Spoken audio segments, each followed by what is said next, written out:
This one is a little bit different. All familiar with this theory in Cleveland. So most of the teams get to an end of a good run, regardless of the sport. Maybe you were really competitive, but everybody got old or retired, or you realize you built an average team at best, but not a good ones. Fans are apathetic or disinterested.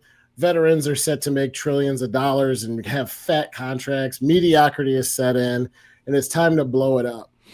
To get good again, you got to build from the ground up. You need good picks. There's a few ways to go about it. You can trade, you can move assets, you can think strategically about the draft and take best player where you are, knowing you're probably going to be bad, or you could literally suck on purpose. It's called tanking. Allegedly, reportedly, professional sports teams don't do it, but there's some really good examples of teams that were obviously not trying to win. And the question that we debated, we want to debate with you, is does this work?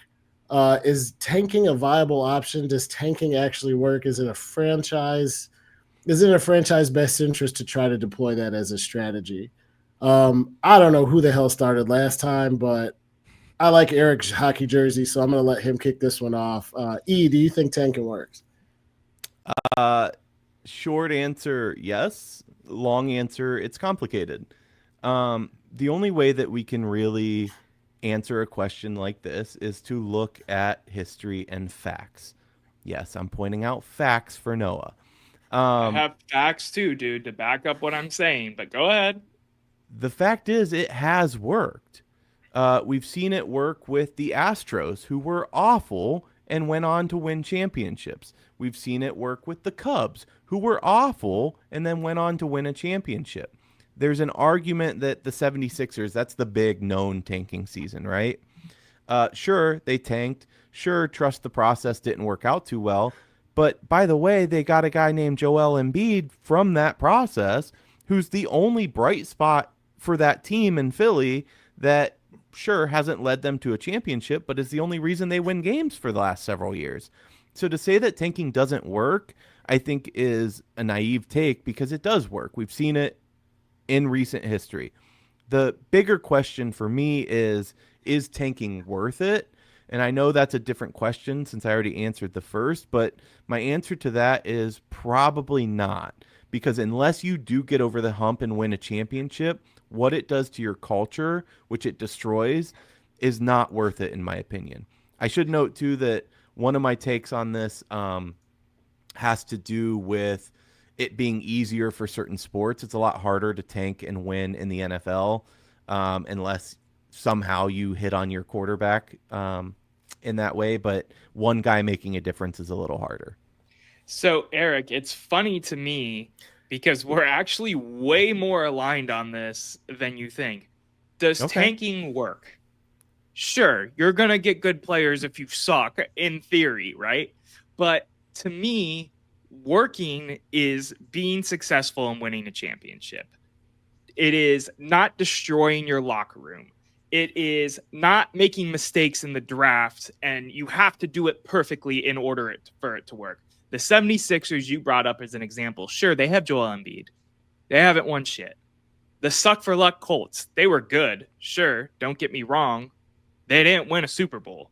Trevor Lawrence right now on the Jags, they sucked for Trevor Lawrence, went 1-15, sat Gardner Minshew during that season before, and where are they right now? In the same realm we are.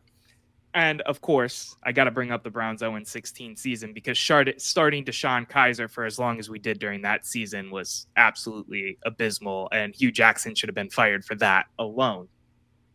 So does tanking work? Sure, you got a better chance at getting a good prospect, a good player. But no, it's not worth alienating fans because your team sucks. It's not worth other teams potentially tanking and you having to compete to suck even more. The front office making a mistake or the Jets. Either New York team is an example of that. Front offices make mistakes. Prospects aren't certain. And, the dysfunction, it just breeds more dysfunction. And maybe I have such a salty taste of dysfunction and tanking in my mouth because of the Cleveland Browns, but I would rather not suck, try, figure it out like the Chiefs did, end up falling with Patrick Mahomes in your lap and winning almost 3 Super Bowls in a row. But if I'm wrong, tell me I'm wrong.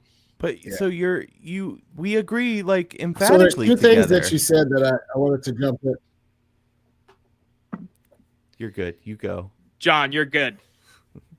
Okay. There's two things I wanted to say where I disagree with Noah because I think you make a good point. But first, they didn't say what would you rather do as a fan. They said does tanking work is the question. Nobody wants to suck. The question is does tanking work? The other thing that we did was take a very football centric focus on this. I think it's harder to tank and win in the NFL. I think in the years where LeBron James, Carmelo Anthony, and Dwayne Wade come out in the draft, if you suck real bad one year in the NBA, you can be really, really, really good. Ask the Magic what Paulo Banchero means to them. Ask what, even if you don't know you're going to hit on the draft, if you can get a Steph Curry, if you can get a Kevin Durant or LeBron James or that type of talent in the NBA, it turns the entire trajectory of a city and a franchise around instantly for NBA. So when you think about tanking working, no, going 0-16 to turn around and draft Myles Garrett and then go 1-15, no, maybe it doesn't work. In the NBA, yeah, sucking works. That's why they have a lottery because people want to suck so bad to get the best players because they know they can turn the franchise on a dime. I think it certainly works in the NBA, even if it's not so great in the NFL. There's a point that I want to make to you, Noah, and that is you want to do this next year. You keep talking about how the Browns are going to suck. Let's take Abdul Carter because he's the best option in the draft, knowing we're going to suck, hence tank, and then take a good quarterback next year. That's your whole strategy for the Browns this upcoming season. That is and it isn't. You're contingent on taking Abdul Carter with the thought process that you're going to get a Kirk Cousins or someone else to come in and play that position.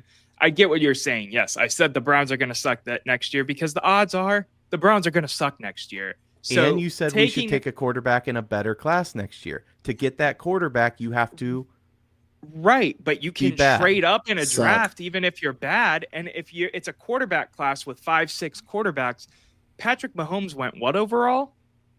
12, 14, something like that. You can get the caliber of prospect. We don't need to go down this rabbit hole. You should check out our episode from last week if you want to hear us go down this rabbit hole. But you can get the caliber of prospect you could get at 2 this year at like 20, 30, maybe even 40 in other drafts. That's my argument. So I like John is normally the guy that uses semantics here. That's the accountant in him. And I think it's necessary here because we asked, does it work? Doug on Instagram said, does it work or is it successful? We've seen that it can work and that it has been successful. That was the question. So the answer is yes. We move into, and I agree with Noah's take, should you do it? And for me, that answer is no. What it does to the culture, to the fan base, unless, like John said, in specific circumstances, if we can tank and get LeBron, okay, sure, that's fine. If they said is tanking fun for fans, I would be with Noah. But that's not the question I tried to answer.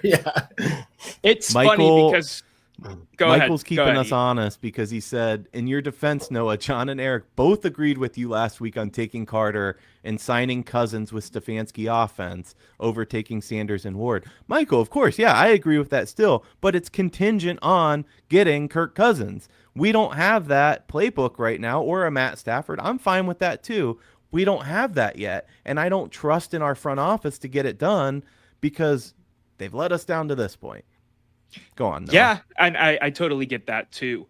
I just think it's funny, and since we're all kind of on the same page, we don't have to keep going down this path, but the way we each interpret the question formulates our take. So for me, does tanking work? Yes, in theory, no in practice because XYZ. Yes, in theory, like you're going to get good players, potentially, most likely, more likely. No in practice because it hurts the culture, it hurts the fan base, it hurts everything that we've already mentioned. It's just funny to me how we each take the question, formulates our take, and you guys were hot at me for saying, no, it doesn't work when we're actually all in agreement. Only because we gave you specific examples of it working. There are 2 World Series champions that it worked. Right. There's plenty of examples that I listed some of my own of it not working out to the potential you want it to. To me, if you tank and you don't win a championship, it is not worth it. And you've given me 2 examples of a championship. What about the Cavs?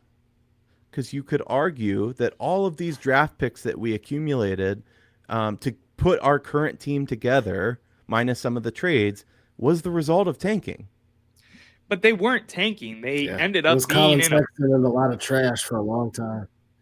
But that's where you end up. The difference between Colin Sexton and a lot of trash is that's where you end up when LeBron James leaves and Kyrie Irving leaves, and you just pass that window.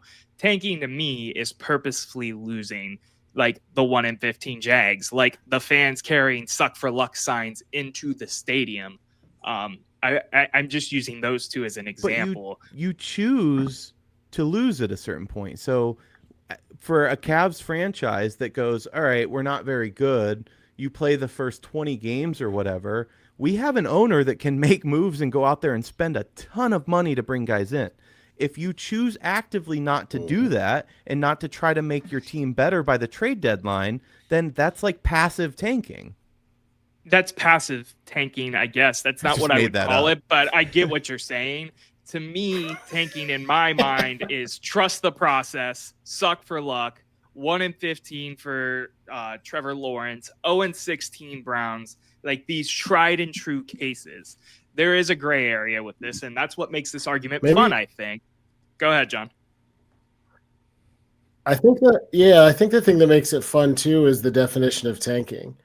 I don't think of tanking as going out and intentionally trying to lose games, because you can't pay a roster of pros to go out and do that. You can't pay a coach to do that. You put Deshaun Kaiser and Josh Booty on the roster as starting quarterback and then go play and try to win, knowing they're terrible. I don't think they ever go into the locker room and say, you guys got to suck because we got to get the number 1 pick. They just don't try to win games because they don't have the talent and they don't put it out there. To play devil's advocate, the definition of tanking, according to the Sports Journal of America, I think this is. I didn't write my exact quote, so if that wasn't correct, I'm sorry. Tanking, when a sports team intentionally loses games to improve their draft position. I mean, sure. Yes, starting shitty players is intentionally losing the game. Right. But you're going. We're doing I can't do it. Why can't I not say that word on live? I say it in person all the time. Semantics. We're doing semantics at this point. Because if John pulled up that definition, he'd act like it was the greatest thing since sliced bread because he had a definition and he used it as his backbone for his argument. So I had a definition ready, willing, and able, and because you didn't like it, you shot me down. Noah's coming for you, man. It's okay. I'm still right, but I'm glad he has all that energy. I have plenty of energy. I've been waiting for this show all week. I love talking to you, gentlemen. It should be noted, by the way, that the trust the process, Sam Hinkie was fired before he could see through that process. That's fair, too.